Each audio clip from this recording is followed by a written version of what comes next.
Human, hound, rat, fish, and blood fluid.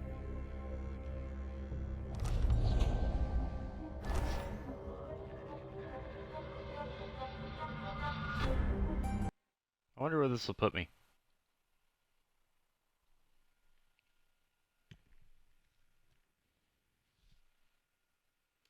Just looking at all of the achievements, I got the harder ones: shadow, clean hands. Was it flesh and metal? I believe is the other one. And those are all worth 50, as well as completing a game, and I was Corvo Otano and all that fun crap.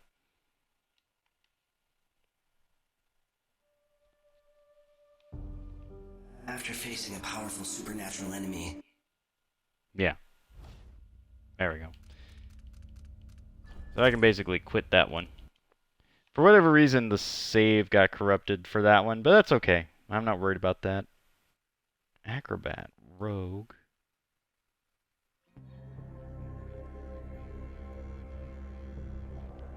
Drop assassinations.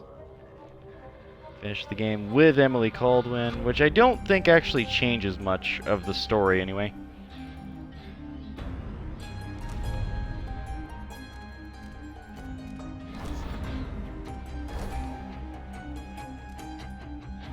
So yeah, there's my Corvo slot.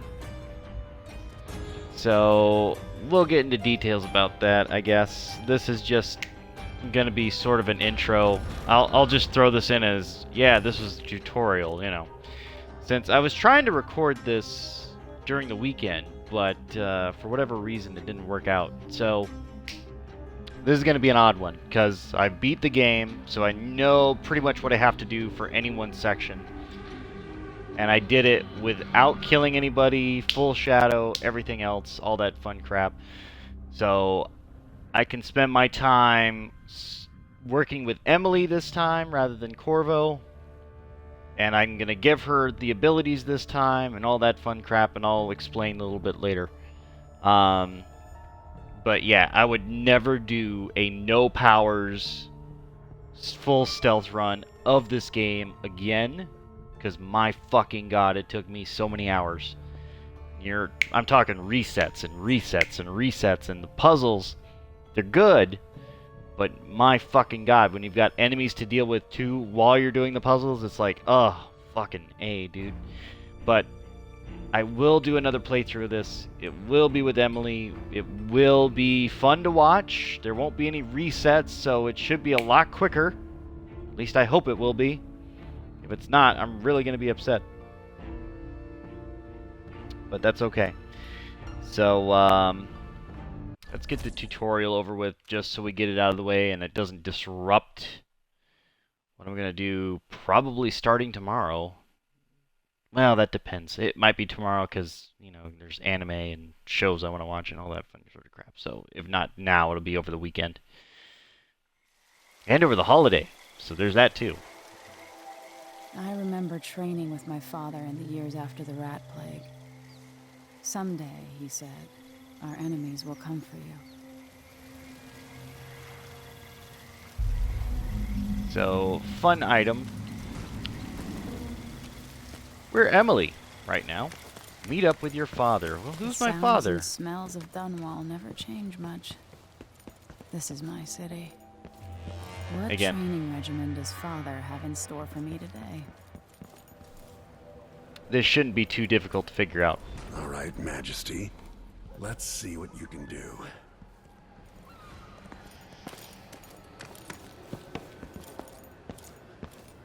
I really just want to, like, jump up with that ledge over there, but it's not going to let me. And the jumps are very delayed, so if I'm running and trying to jump at the same time, you'll know why, but I shouldn't have to do that this time because I'll have powers. Never doubted I could make that. I'll have to sprint, vault the obstacle, then slide. Yes. What's next?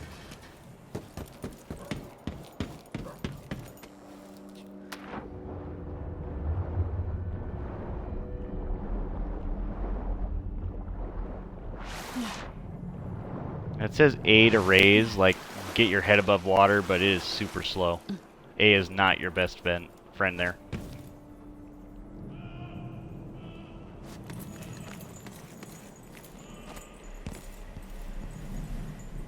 If only I could spend every day running and jumping. Now let's see how quick my feet are.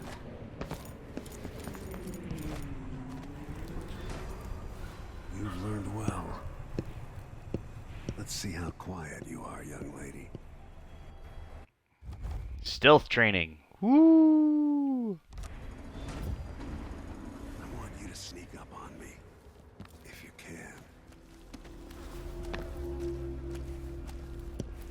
If you're quick enough with... And tap out. That's my girl. Don't let me hear you or Well, that wasn't... Never see mind. you. Not sneaky enough for me. Yes, yes, I know. I've gotta be more careful here. Yep, there we go. Shit. Like, I keep trying to get her into stealth mode, and she's just like, nah, forget it. Didn't see anything at all. Most people won't notice Quiet you as a lynx stalking a gazelle. overhead.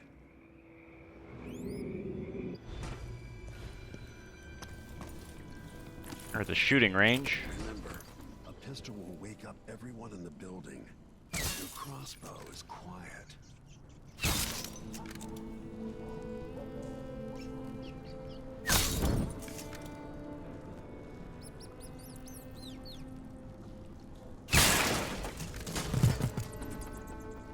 Perfect shot.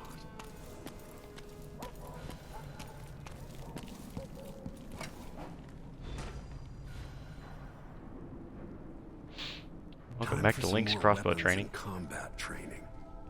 Let's beat each other up, shall we? Not the Yes. best line there. You get Like, up. that delivery could have That's gone a my lot daughter. better. Let's beat each other up, shall we? It's When like, what? someone swings a sword at you, block.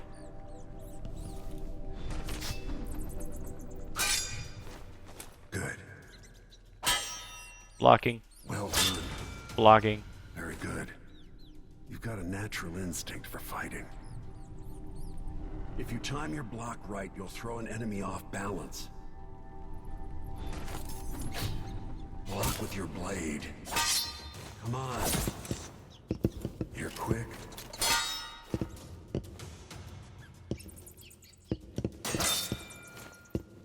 Smart move.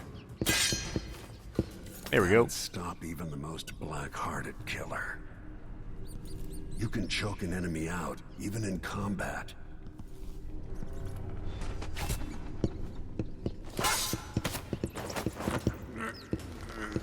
Which is a new mechanic I absolutely adore, but it's kind of useless if you're trying to go unseen. You can only use it, like, very While rarely. they're off balance, deliver a fatal blow.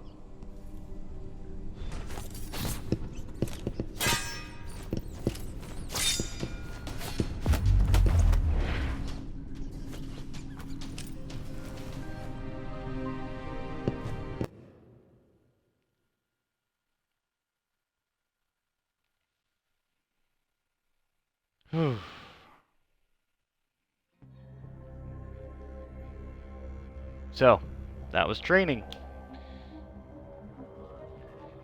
And, yeah, that was the tutorial and everything else. But yeah, like I was saying, I will be doing full playthrough with Emily. It's going to be whatever I want, really. It's going to be a free-for-all. If it's easier to kill somebody, I will just kill somebody, and I will not be save scumming. I did that for Dishonored 1 because I was confident in my abilities in Dishonored 1, and it's not, like, super long, so I could get away with it.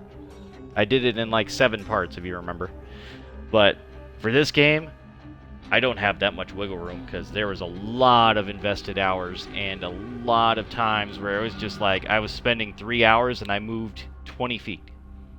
So, here I'm going to be more open. We're going to have a lot of powers. And let me tell you, in this game, there are areas that you can get to without your abilities. There's a lot of areas you can get to even without them, and that's fine. But it'd be so much easier if I used powers. Oh my god, what a nightmare it was trying to be A, stealthy, B, not kill anybody, and then C, get through this whole fucking game with just weapons and everything else. But a good note is that there were some actual uses of lethal weapons versus the non-lethal ones, and we've actually got a few other varieties of weapons in this game, which I like. The only bad news is I got a lot of files and templates and all that sort of stuff, and I was just like, we got to a point where I was like, well, I know we're not going to run into any more shops, so what am I going to do with this? So I'm a little curious as to whether these transfer over or what happens here. Because my first campaign slot is just filled, like it's just done. So after this, it's just going to be like, alright, what are we going to do? But it's recording now. I'm happy. Twitch fixed whatever fucking bug they were dealing with here. I guess they were just trying to keep it from being streamed before the release date, but even then it was like 2 days after, and I was trying to stream it, and it's just like, nope, not going to stream today. Alright, fuck. So I wasn't going to hold off on playing the game, so I played through it. And again, I got the hard one out of the way, so that's why it took so long for me to like get back to recording. But we're going to do it. We're going to use Emily. It's going to be fun. We're going to have a good time this time. Not going to worry about if anybody sees me, because then they're just going to end up dead. And I can actually work with this. Now, there are going to be some things that I'm not going to be familiar with, because when I played the game, anytime I got seen, I immediately reset. So I didn't see anybody's combat abilities. I don't know what their abilities are as far as attacking. I know what mine are as far as attacking, so for melee and all that sort of stuff and weapons. So I got used to that. But I don't know how that's going to translate when I have powers and weapons and abilities and all that sort of stuff. Because Corvo's abilities and Emily's abilities are also different. I believe Corvo keeps his blink, and Emily gets a new ability called Far Reach, which is basically just like an arm extension for her, which is cool. But other than that, the abilities pretty much stay the same, as far as I know. And I may be completely wrong. But, yeah, so we'll get into that. Again, I'm sorry I haven't been recording. I wanted to, but I didn't think it would be a good idea to start recording in the middle of my playthrough and just be like, oh yeah, here we are, woohoo, all that fun crap, because then you're missing out on plot points and story, and you're just going to be seeing the ending.